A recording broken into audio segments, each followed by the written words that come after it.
Hello বন্ধুরা, আজকে ফুলকপি আলু রুই মাছের ঝোল করব। ফুলকপি ভাপিয়ে রেখেছি, আলুটা কেটে রেখেছি লম্বা করে, টমেটো পেঁয়াজ কুচি করে রেখেছি, আদা রসুন পেঁয়াজের পেস্ট করব কেটে রেখেছি, একটা গোটা পেঁয়াজ, 6-7 কোয়া রসুন আর একটু আদা। চলো রান্নাটা করি। হ্যালো বন্ধুরা, কড়াই বসিয়ে দিয়েছি, কড়াইটা গরম হয়ে গেছে। এবার আমি তেল দিয়ে দেবো কড়াইয়ের মধ্যে।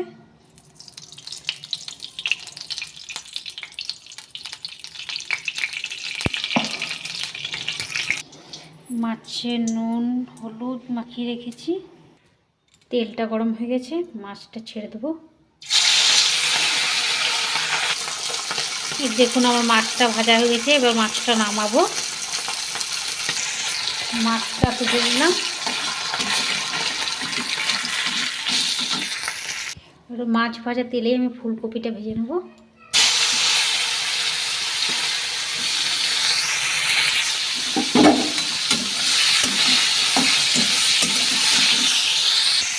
আমার ফুলকপিটা ভাজা হয়ে গিয়েছে, লাল করে ভেজে নিলাম। ফুলকপিটা আমি তুলে নেব, তুলে নিয়েছি। আমি এবার তেল দেবো, আরও কালো দাগগুলো আছে, তাহলে অসুবিধা নেই অবশ্য। তেলটা গরম হয়ে গেছে, আমি আলুটা দিয়ে দেবো।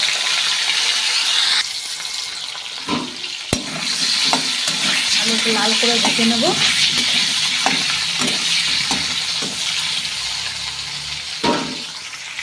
ঢাকা দিয়ে দিলাম একটা।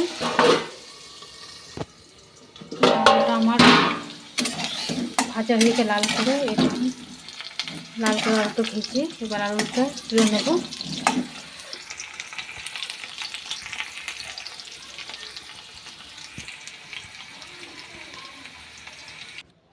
ওই তেলে আমি গোটা জিরে দিয়ে দিলাম, একটু একটা তেজপাতা দিয়ে দিলাম,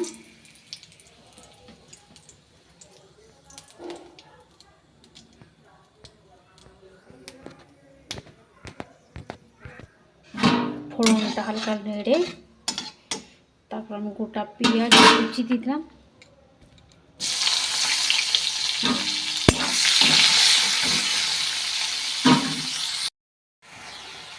মশলা থেকে তেল ছেড়ে এসছে, এবার আমি জিরে গুঁড়ো 1 চামচ দিয়ে দিলাম, হলুদ গুঁড়ো 1 চামচ, স্বাদ মতো নুন দিয়ে আরও ভালো করে কষিয়ে নেব। দেখুন মশলা থেকে তেল ছেড়ে এসছে, এবার দেবো ঝাল লঙ্কা গুঁড়ি 1 চামচ, কাশ্মীরি লঙ্কা গুঁড়ি একটু। মশলা থেকে আমার যে তেল ছেড়ে এসছে, আমার আলুগুলো দিয়ে দেবো, ভাজা আলুগুলো আমি কষিয়ে নিলাম ভালো করে একটু, তারপরে একটু সেদ্ধ হতে দেবো। আলুটা একটু সেদ্ধ হয়ে যেতে, তারপর আমি ফুলকপিটা দেবো। ঢাকা দিয়ে দিলাম। পেঁয়াজটা বাদামি রং এসে গেছে, এবার টমেটো কুচিগুলো দিয়ে দেবো।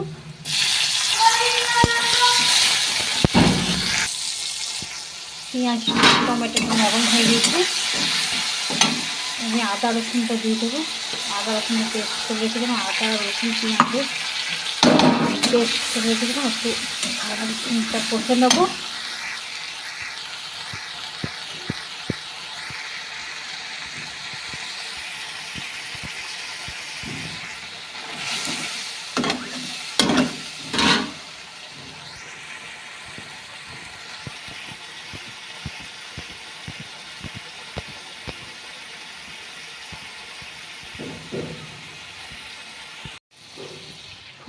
আলুটা সেদ্ধ হয়ে গেছে, এবার আমি ফুলকপিটা দিয়ে দেবো।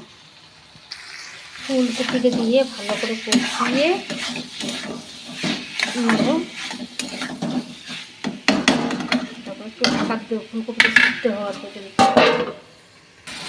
এই দেখুন আমার ফুলকপি আলু সেদ্ধ হয়ে গেছে, কষিয়ে সেদ্ধ করে নিয়েছি। এই দেখুন সেদ্ধ হয়ে গেছে খুব ভালোভাবে।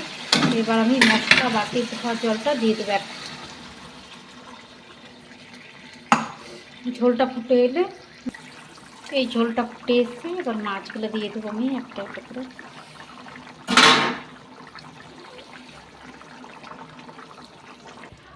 এই দেখুন ফুটে গেছে, মাছ দিয়ে দিলাম, গরম মশলা ছড়িয়ে দেবো একটু, ফুটে গেলেই নামিয়ে দেবো।